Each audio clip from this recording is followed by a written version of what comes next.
Hello friends, welcome to Alkem IAS. We are continuing our Indian Express Demystified series. Today we are going to discuss today's newspaper, that is 18th May.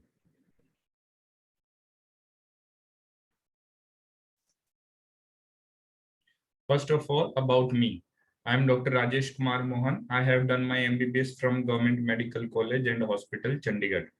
I have worked as Assistant Medical Officer in Indian Ordnance Factory Health Services. In civil services, this is my fifth attempt. So let's start with today's newspaper analysis. The first news in the Indian Express is CBI arrests 4 TMC leaders in Narda's case. So we should know what is this Narda case. It is mostly a political news. However, in order to be aware about the present circumstances, what we should know. So Narda case, Narda name itself is with is in reference to the Narda TV channel of Mr. Samuels. So Mr. Samuels conducted an online sting operation for Tahalka magazine.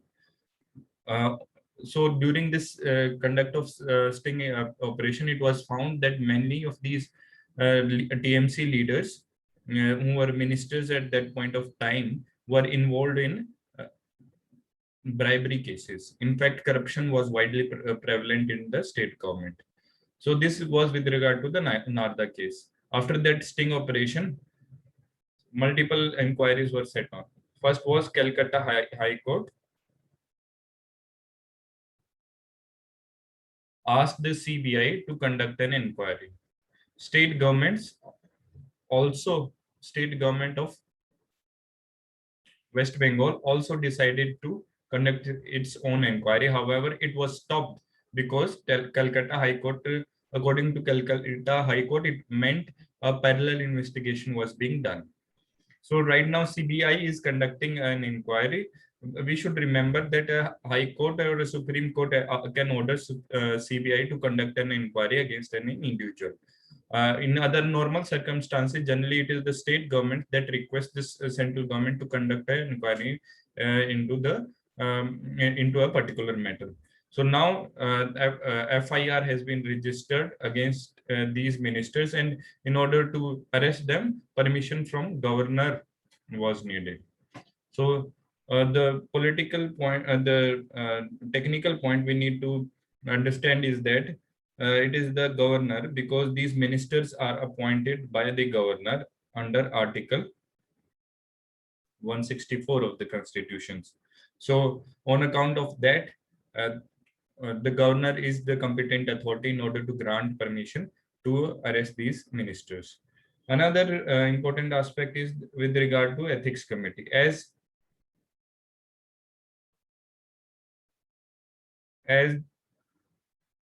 these ministers were also members of parliaments to some extent. So some of the people involved were also members of parliament. Some ethics committee investigation is also going in the parliament, which is looking into the matter. However, only one sitting of the committee has happened in this regard. So with this, let's move on to the next news. Impact of second wave on economy not as severe as the first one. According to the RBI report, the impact on the second wave in the economy is little lesser as compared to the first one. So the impact can, according to RBI, can be studied in the form of a U-shaped impact. So U-shaped impact, that is a technical term. We should use it because it is mentioned in the papers. So it does, according to the U-shaped impact, the two pillars, extreme end, are agriculture and the IT sector. These two sectors are weathering the storm, so they are like in a better position. With regard to the these curves, on one side we have organized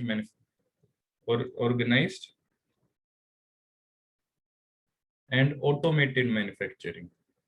So if it is automated manufacturing, the impact is lesser.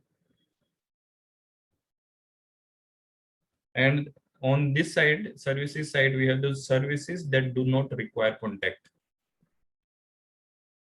And they are they are working even the pandemic. On the deep side, which is the worst impacted sector, we have multiple sector here. These are the most vulnerable.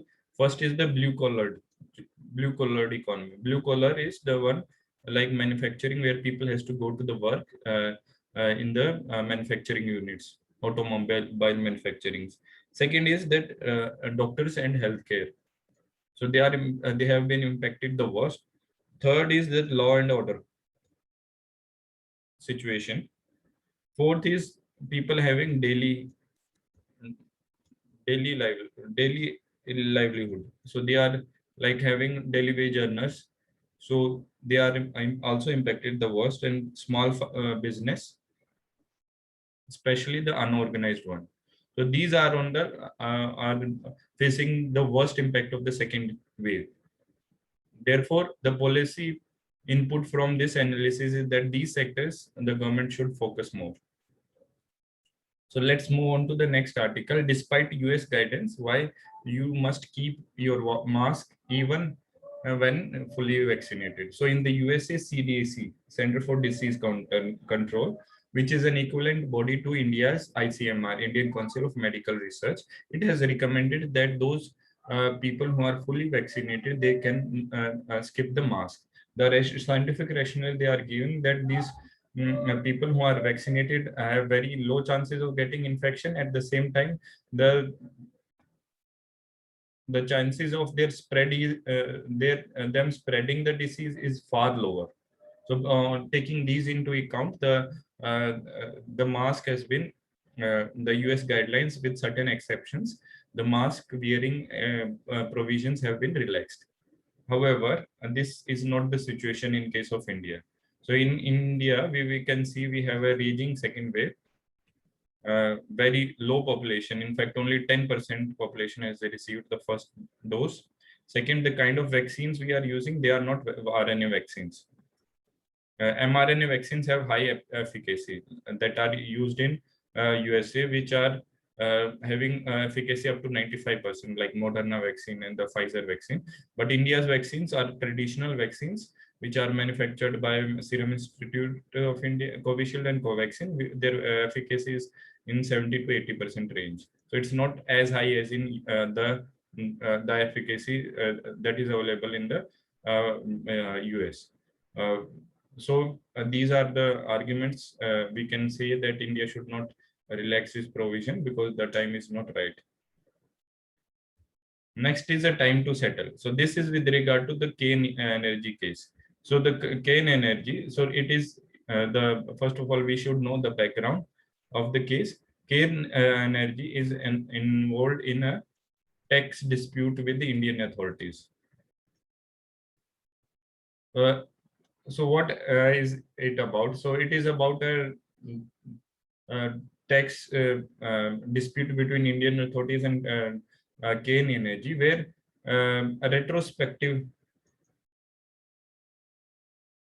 tax was imposed on Kane Energy by tax authorities in India. So what is this retrospective tax? So retrospective tax is that so that if a transaction is happening, say in 2004 and in 2014, people are saying that this transaction resulted in capital gains for the Kane Energy, so they should give capital gains tax to the Indian tax authority. This is similar to the Vodafone case. So now what is the issue right now is the Kane India went to permanent court of arbitration, and there it won the award. In order to enforce that award, the Kane India has gone to US courts and has asked that the assets of Indian companies, like Indian government companies like Air India and other public sector units, should be attached in order to enforce this arbitration award. So what are the problems that are arising out of this issue between Kane India and Indian tax authorities? First of all, we can see that clearly the present case, the privatization process that was stopped in Atmanirbhar Bharat of Air India is going to be hampered by this tax dispute. Second issue that will crop up is with regard to the image of India, especially because it is a case of retrospective tax imposition case. So this presents a very poor picture of India being not a nice destination for foreign companies to operate. Third aspect is that there is absence of any out of the court mechanism that was used by Indian authorities or carried in India in order to settle the dispute out of the court. Fourth is that accepting the permanent court of arbitration award. Indian authorities have the award came into 2020 December.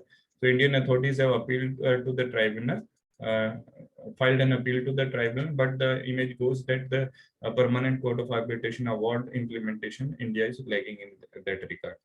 So the suggestion by the editorial team is that India has a Vivad to Vishwas scheme, Vivad se Vishwas scheme in order to settle the direct tax disputes. A similar kind of scheme can be envisaged to settle all the cases of retrospective taxations, because that puts a very bad image of India in the international market. At the same time, we are not handling the present crisis of second wave in a nice way, and our image again is suffering from both of the things. So this was the editorial. Next editorial is move on plan. So this is with regard to the SOPs that were released by Ministry of Home, Health and Family Welfare with regard to peri-urban, rural and tribal areas in order to handle the COVID pandemic. So it is seen as a first step towards empowering the rural areas in order to manage the second wave's impact on the rural healthcare infrastructures. However, there are certain things that are lacking in this SOP. So first thing that the editorial is saying is that these ANMs have been asked to use rapid antigen test, but false positive rate of as high as 50% is there. So we should relook at rapid antigen test as a strategy. The RT-PCR strategy, even though our rates are cheaper, but this is a big problem, 50% false positivity rate, false negativity also. Second is that we have known that in fact, multiple investigations have found out that in rural areas, the vaccination drive is suffering from having a delay, and it's not working smoothly. So, but there was no mention in this SOP about the rural vaccination drive. Third aspect is that these ANMs, these ASHA workers and Anganwadi workers, they have multiple other functions, for example, nutritional programs, other national health mission related programs. So their workload is now increasing again. So we have to ensure that the traditional functions of these healthcare workers who are working in the front line are not disturbed by this. In fact, more appointments, more recruitment of these healthcare workers is the need of the hour, so that the burdening of these healthcare workers with so much work should not happen. So that is there. In the similar line, K. Srinath Reddy, who is a president of Public Health Foundation of India, and you can quote him directly also, Dr. K. Srinath Reddy. So he's saying that this new guidelines can act as a template in order to create something called universal health coverage. So we had talked about idea of in National Health Policy 2017, we had talked about universal health coverage, but that was not being attained, not very forthcoming in our implementation of the schemes. Now, with these guidelines, where first of all, we should know the name of this guideline: COVID SOP for COVID-19 containment and management in peri-urban, rural and tribal regions. So This is a welcome move. In fact, even this is a hard reality of India that except for certain states like Kerala and Tamil Nadu, the rural healthcare infrastructure is in very dilapidated conditions. Even in these states like Kerala and Tamil Nadu, the tribal healthcare system is in the tribal areas, the problem is more acute. So, what are the nice things about these SOPs that were released? First of all, they cover surveillance is covered, then screening is there, isolation is there, then healthcare infrastructure provision is also there. Post-COVID management guidelines are also there. Community mobilization, risk and behavioral change communications have been focused. So these are the nice things that have been needed. So what are the things that needs to be done extra? Plus at the same time, how they can act as a template in order to create a universal healthcare system. So first of all, what extra needs to be done? As in the last article also, we recommended that red rapid antigen test have highest false positivity. So in order to using this as the mainstream for diagnosis would not be the right way forward. In fact, either we should have a two times testing of this, or we can use something called syndromic approach. If a epidemiologically linked case is there along with the red positive, the guidelines should take that into account. Second aspect is with regard to recommendation of drugs. So there is a centralized recommendation with regard to ivermectin, hydroxychloroquine, but the scientific evidence with regard to ivermectin and hydroxychloroquine is not there. So it should be left to the state governments in order to decide their own protocols with regard to the treatment that has to be given. Given to the patients, and they can use more scientific methods. So much centralization would not be desirable. Third thing that can be there is that engagement of local community. In fact, the NCC, because this is a crisis of huge magnitude, local community involvement would be critical in order to handle this crisis. So we can use NSS and NCC organizations in order to engage the local community into it. The fourth thing is that we need to focus on transportation system. At present, the transportation system is very weak, and it should ensure that if there are referrals, they are ensured in a seamless way from a primary health center to a community health center or a higher specialty center. So this transportation creates access issues. So if it is taken in a robust transportation mechanism is available with the well-established ambulances with requisite infrastructure and the personnel, then surely this would be go in a nice way into it. Finally, the vaccination issues needs to be taken care, because that was not covered in these SOPs. Finally, what more can how can we use this opportunity in order to this crisis and opportunity in order to ensure that universal healthcare system can be built. First of all, what we can go.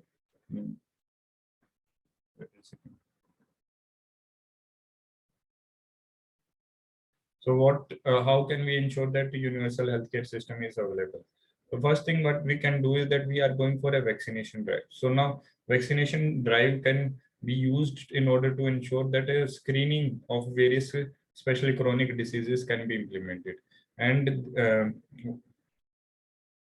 so screening for blood pressure, for diabetes mellitus. So these can kind of diseases, because these are very simple equipments that can be supplied, and we can use this platform of vaccination in order to screen for these diseases and have a better picture of our disease profile in the country. Second aspect is that we need to coordinate. We should have a decentralized mechanism where district collector and district health authorities should coordinate with each other in order to ensure that a decentralized plan for a particular district should be prepared. Third thing that we can go for is that data level management that data should be used, and better mechanism for data collection should be available. CoWIN platform can be used in order to act as a starting platform, so that evidence-based public health infrastructure can be created. So these are the broad suggestions by the author Dr. K. Srinath Reddy, who is the president of Public Health Foundation of India, about how we can use this crisis as an opportunity in order to ensure that our healthcare system is empowered and we move one step forward towards universal health coverage. Now let's move on to the next article. This is by C. Rajamohan. So we can again quote C. Rajamohan. So the wolf virus. So recently, what happens is the Chinese ambassador in Bangladesh. It used very harsh language, saying that Dhaka, that is Bangladesh, should not join the Quad grouping. Even though there were no talks of inviting Bangladesh to the Quad, yet the Chinese ambassador was very forthcoming that this would not be good for Bangladesh. That is a very rude comment. So this has brought forward to the new reality in the subcontinent. The Indian subcontinent now is going to experience something called a new form of diplomacy that China is using. Previously, the China was very polite and in addressing these issues. However, especially on the direction of President Xi Jinping, new diplomacy, which is often termed as wolf warrior diplomacy, is being used. So what is this wolf warrior diplomacy? Here the ambassadors would not remain silent, rather they will drive the conversation, they would take up the issues that matter to China, and in fact, they would be very aggressive in their approach. So this is part of the Chinese diplomatic policy. In fact, in Delhi, India, that is Delhi has experienced it firsthand. But other members of the subcontinent, like India's neighborhood, they did not experience it previously. This is the first instance where Bangladesh is experiencing this. So how Delhi first-hand experience during the India-China standoff, there was difficulty in assessing to the ambassadors of China in order to communicate with the established line of communication with these ambassadors. And in fact, the media also there used it. Previously also, when there were talks of a Malabar exercise that was termed as Asian NATO by China, and during the UPA regime, left parties also protested to it, and resulting in the recall of the exercise. So, what we have there, one of the component of this wolf warrior diplomacy of China is that there is preemption. So before an event happens, though the China tries to preempt this event. So right now, again, in case of Bangladesh also, they are trying to preempt Bangladesh from joining any grouping like Quad grouping. So next is what are the impact of this on the Indian segment. So in Delhi has experienced this firsthand, but other countries are going to realize it as the future comes. So we have a superpower now using a harsh language with the neighbors and that is present in our neighborhood. Second aspect is these our neighbors in the Southeast Indian subcontinent. They were very complaining about the Delhi's approach, as Delhi used to have a high-handed approach with regard to dealing with the neighboring countries. Now China was seen as a polite power, but now China is again aggressive. Add to it is that in India we had access, these countries had access to the elites of the country because we have a very open political system. While this is not the case with China, where the system is very closed, and especially President Xi Jinping has made it even more closed. So maybe these countries would find it more difficult in engaging with China in this regard. Third is that these countries, they used to complain that India is not implementing on its commitments in the economic arena. But China also, there are also costs associated with China's economic engagement, because they indulge in something called debt trap and all these comments that are being made by these ambassadors. So we can certainly see that the members of Indian subcontinent are have to now have to see that there are costs associated with using the China card. So that is the analysis of this article. Now, next article is about record WPI. Wholesale price index inflation has been increased, and it has reached up to 10%. This is on account of two factors. One is that of low base effect. So we discussed what is low base effect. Low base effect is that if a denominator is very low, then the rise would appear as a large percentage. Second is that there has been supply side disruptions in the wholesale market, resulting in problem of supply of these wholesale prices and resulting in tightening of this wholesale price index. Let's move on to the last article of the day. So Apple and Epic Games. So right now what is there happening is that there is a case filed against Apple by Epic Games. This is with regard to the App Store that Apple uses. There are provisions that any company which is supplying their app on their App Store, they have to use the payment pathway of the Apple, for which 30% charge charging the Apple charges 30% of that takes 30% charges for that in a particular infrastructure. So it is an important stream of revenue for Apple. Or these these Epic Games, which are popular gaming software gaming company, so it has sued because it made a app which had its own payment mechanism. So that app was removed from the App Store by Apple. So now the case has gone to the US courts. So what are going to the implications of it?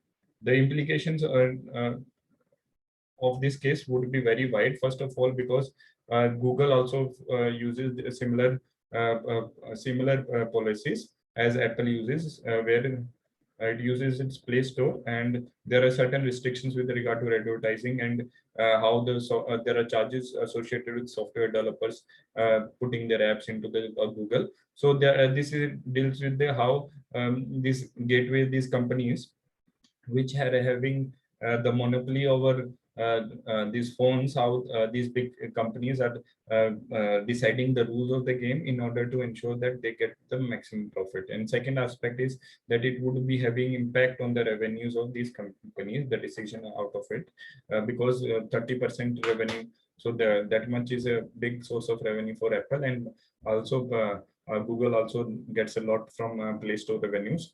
So these events are going to have an impact on their revenue source. So let's see how the case unfolds, and accordingly things would be updated. With this, we are today's newspaper come to an end. I would like to first of all subscribe to our YouTube channel, like it, comment on it, and also I would request you to join our Telegram channel, which is the link for which is given here. So this is there. So thank you so much for listening to today's newspaper. Thank you. Have a nice day.